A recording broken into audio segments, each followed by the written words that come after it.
Good morning, everyone. We're here to talk about how to reach a niche audience and get in front of the right people. So I'm Pablo Fuchs, I'm editor of Globe Advisor, which is the Globe and Mail's B2B hub for an audience of financial advisors. And these are the professionals who cater to Canadians' wealth management needs. And I'm Jordan. I'm the editor of Globe Drive and also Careers.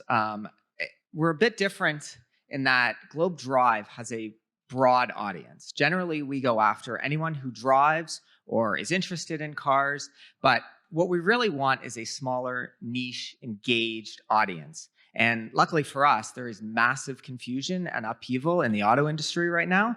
So that is helping us find that audience. The transformation that is going on with the shift to electric could be bigger than the shift from horse and buggy. And that is leaving readers with a lot of questions. But we're going to get more to that in a little bit. First, Pablo is going to talk about Advisor.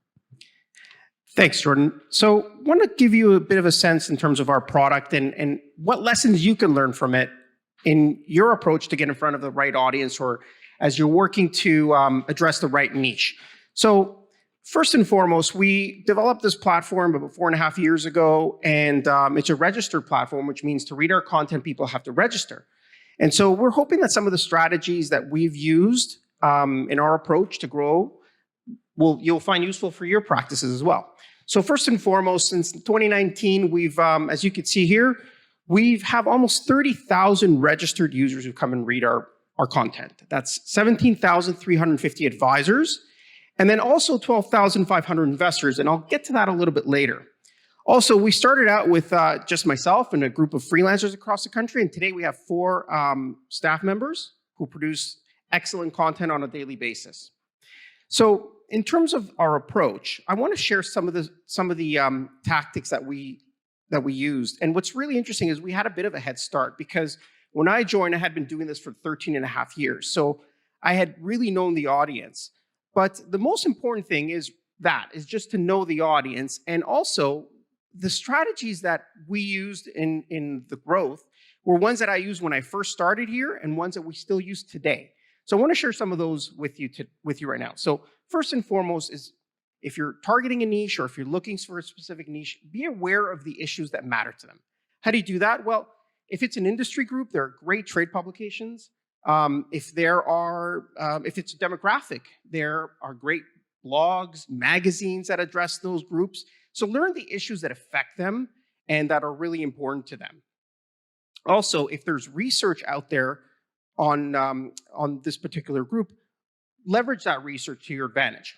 So be where they're at. So it's great to see everyone out today. Now that we're post-pandemic and we can all be out and about again, it's a great opportunity to go and meet the people that you want to target. So that gives you a great opportunity to learn about the issues that affect them. And when you're at sessions, like we just heard now, is like see which ones people are most engaged with, which ones are asking most questions. That really gives you a sense of what's really important to them. And the most important thing about doing that is meeting people. Be out, network, have a drink, just introduce yourself, be casual, and that's a great, best thing of being out at these events. Now, when you do that, take it up a notch. And by that, I mean, become involved. So if you're an expert in something, put your hand up and offer to be a panelist at a discussion or a presentation at an event, or if it's a trade publication or a blog, offer to write something for them for that group. But the most important thing of all is to really offer them the information and the insights that they seek. Don't try to sell them a product or a service. You're going to lose them right away. Offer them that information, those insights, because that's really how you're going to engage with that audience. So meet people in that niche. Now, I talked about going out at events and introducing people, but also go on social. And you'll find lots of people in that particular space. In financial services, for example, where I work, there's about 10 people who are very active and you engage with them. Try to arrange coffees, lunch.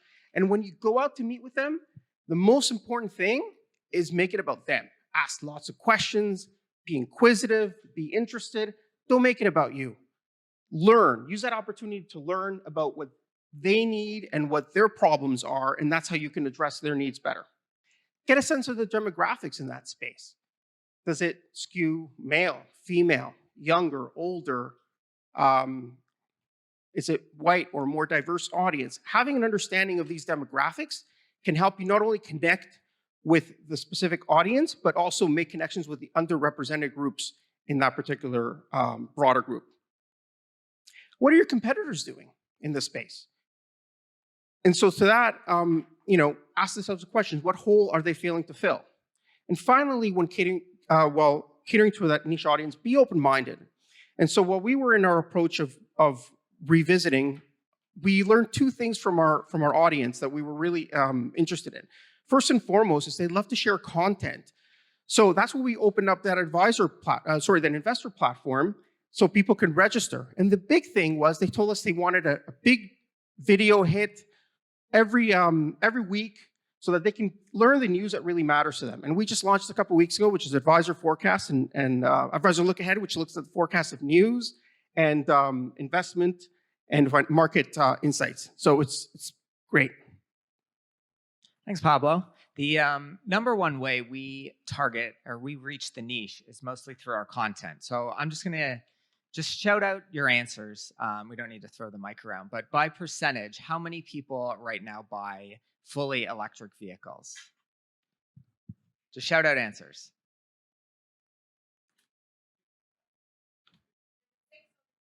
You guys, that's very close. Yeah, it's like 5% in Canada right now by fully electric vehicles. How many percentage of people on any given poll generally say that they would like to buy an electric vehicle for their next car? Yeah, you guys all are pretty much in the ballpark. It's usually 50 to 75%. But that means that there is a massive delta between the people who know anything about electric vehicles and the people who would like to buy an electric vehicle soon. So our goal is to identify what the people in this large delta want to know, the questions that they have, and then we go out and find the answers and produce that content to meet the demand. About a decade ago, it was nearly impossible for us to put the letters EV into a headline. Very few people knew what it meant, and people were not clicking on those stories.